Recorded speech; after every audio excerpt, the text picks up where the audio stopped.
Salut à tous, c'est Pang de la chaîne, bienvenue sur cette vidéo qui aujourd'hui va parler du bouclage, donc de l'hypnose clinique, cet ouvrage plutôt intéressant qui nous partage les dernières mises à jour de l'hypnose ainsi que les réflexions des grands auteurs et des grands théoriciens de l'hypnose en 2024. Donc, aujourd'hui, c'est un texte sur les contributions de Milton Erickson à l'hypnose clinique moderne. Ça a été écrit par sa fille et par Dan Short. Je vous rappelle que Dan Short est à Paris, je crois, début novembre. Et vous pouvez donc vous y inscrire. Il est là pendant 3 jours. Et ça peut être très intéressant pour ceux qui n'ont pas déjà suivi des cours issus de la Milton Erickson Institute. Vous allez voir, c'est assez différent de l'hypnose ericksonienne qu'on peut avoir en France. Je vous laisse en référence les vidéos que j'avais faites quand j'ai suivi la formation de la Milton Erickson Institute avec Jeff Zeig. Vous verrez, on a des notions qui changent pas mal de ce qu'on a pu plutôt voir en France, qui ressemble assez souvent à de l'hypno-PNL, plus parfois qu'une notion purement ericksonienne. Alors, je vous propose 20 points intéressants sur cet article-là. Première chose, Erickson et sa volonté d'innover. Il a étudié énormément l'hypnose pour créer des changements thérapeutiques. Je rappelle que Brent avait... Donc ça a été une personne qui a bossé avec, qui est la Milton Erickson Institute, et il avait dit une chose que j'ai trouvée particulièrement intéressante, que Erickson avait fait pour 10 ans d'hypnose ericksonienne, 50 ans d'hypnose classique, normale, de l'exploitation de ce que l'on connaît de façon générale de l'hypnose un peu ancienne des années 50. Je trouve que cette remarque est intéressante, c'est sa maturation qui lui a permis au bout d'un moment d'avoir un format qui ressemble à ce qu'on connaît aujourd'hui. Quelqu'un qui était très axé vers l'aspect scientifique, donc il tentait et il avait à cette époque-là, grâce à son statut de psychiatre, la possibilité de bosser d'un point de vue scientifique sur la discipline.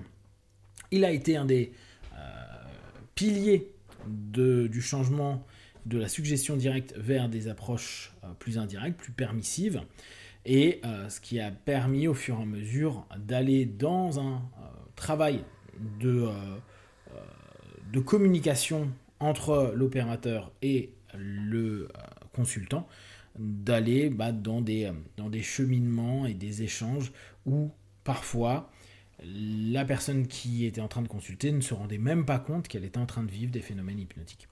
Un point qui peut être intéressant pour les personnes qui aiment lire, l'œuvre Hypnotic Realities de Rossi Erickson est considérée comme l'exposition la plus complète des idées d'Erickson sur l'hypnose.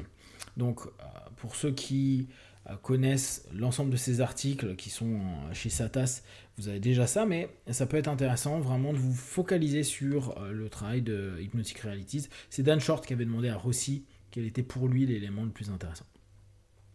Un des points clés aussi, et ça vraiment on le sait bien, et ça a été énormément repris par la PNL, pour ceux qui suivent actuellement ma série dessus, le rapport hypnotique en ce moment-là, et une grande importance a été proposée dans cette relation thérapeute-patient pour avoir une efficacité thérapeutique. Là encore, c'est pas quelque chose que lui-même a initié, mais on sait que dans cette période, on avait Roger notamment avec sa posture basse qui avait énormément travaillé sur le sujet. Bon, il y avait vraiment une notion où il jouait entre l'état de veille et l'état hypnotique. C'est tout ce qu'on appelle l'hypnose conversationnelle dans l'hypnose ericksonienne. Un état de confort dans la transe thérapeutique, ça c'est vraiment quelque chose qu'il avait lui aussi pas mal souligné.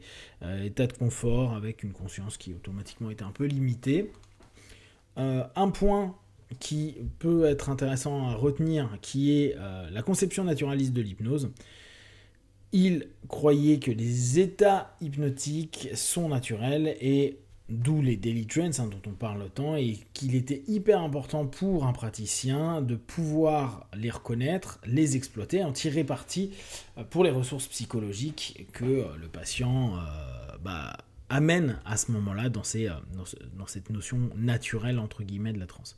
Ce qui fait d'ailleurs que beaucoup d'éricksoniens ou de personnes qui bossent en indirect ne sont pas forcément dans du ritualisé et vont plutôt utiliser la transe du moment plutôt qu'une transe orientée. Et c'est là où c'est intéressant de voir les moments où réellement la personne est suggestible ou est dans un état d'hypnotisabilité. C'est ce qu'on voyait la semaine dernière sur l'article que je vous partageais. Un des points aussi très importants, et ça Zeg il n'arrêtait pas de le répéter, c'était cellaring, c'est-à-dire la notion d'individualisation de la session. Là, il y a peut-être une remarque à faire et je pense une réflexion à porter. C'est vrai dans le cadre de l'hypnothérapie / psychothérapie. C'est peut-être un peu moins vrai dans l'hypnose complémentaire médicale, hypnose médicale, où on peut plus facilement faire des éléments très simples. Je reprends l'élément de base qui est la douleur, où on peut proposer à quasiment tout le monde le même type de process. Alors bien sûr, il y en a certains qui vont être hors ça, mais pour 80% du temps, avec tel process, ça fonctionnera. Il n'y a pas besoin de s'adapter à son histoire, à ce qui s'est passé, etc. On n'est pas dans une recherche psychothérapeutique, on est dans une démarche effective de la transe et de l'hypnotisabilité pour obtenir une réponse, donc des phénomènes qui apportent du bien-être à la personne qui est là. Il a été très influencé par William James, donc les concepts philosophiques de James, notamment le pragmatisme et le dualisme dynamique entre le conscient et le subconscient, l'inconscient pour les Ericksoniens. Tout le principe de seeding et d'incubation, donc planter des idées chez le partenaire, chez le consultant, les laisser mûrir inconsciemment avant de les utiliser à des fins thérapeutiques. Donc c'est vraiment une des spécificités clés de l'hypnose ericksonienne. On a bien sûr à ça le complément, être capable d'attendre et d'être patient dans le processus thérapeutique. Et lui, il avait notamment une des spécificités de beaucoup laisser de silence pour que le subconscient fasse son boulot.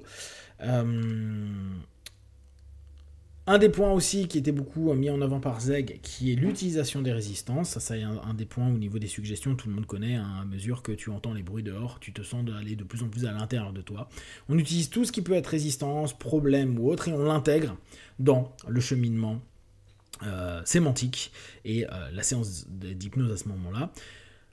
Notion assez classique de l'hypnose, mais qui mettait aussi pas mal en avant les techniques de surprise, qu'il a beaucoup utilisées. Un des points aussi, qui est peut-être moins connu, pourtant, pour ceux qui ont lu les articles, on sait qu'il le faisait très souvent, il l'a beaucoup mis en avant, c'est tout ce qui est éveil expérientiel, c'est-à-dire utiliser le corps, les mouvements, des dynamiques, ou le moment où il est allé faire grimper ses patients à une petite colline dans son état, etc., tout en utilisant les trans hypnotiques pour amplifier les effets thérapeutiques.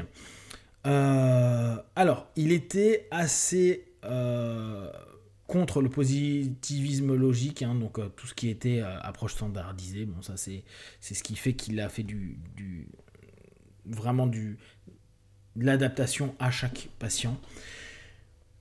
Après, on a rôle central de l'inconscient. Il encourageait ses patients à appuyer sur l'inconscient et il cherchait des notions pour le long terme. Donc, pour résumer, on peut dire que Milton Erickson a été vraiment révolutionnaire dans le monde de l'hypnose, particulièrement dans l'hypnose clinique / psychothérapeutique. Cette facette de l'hypnose est devenue ce qu'on appelle aujourd'hui l'hypnose indirecte, qui permet d'exploiter les trans naturelles dans un rapport bien spécifique et bien particulier afin d'exploiter ce qu'apporte le plus possible le partenaire, le client en session et de le réorienter de façon plus permissive et en lui offrant la possibilité constamment de silence, de temps d'incubation, de temps où le subconscient et l'inconscient fait son travail, à l'inverse d'une hypnose plus directe qui parfois laisse moins de permission au partenaire, au client. Si vous avez des questions et des remarques, vous les partagez sur Facebook, YouTube, j'y répondrai plus rapidement possible. Comme d'habitude, de tout ce que je propose, ne prenez que ce qui est bon et juste pour vous tester, observer, analyser et conclure. Be one. Ciao.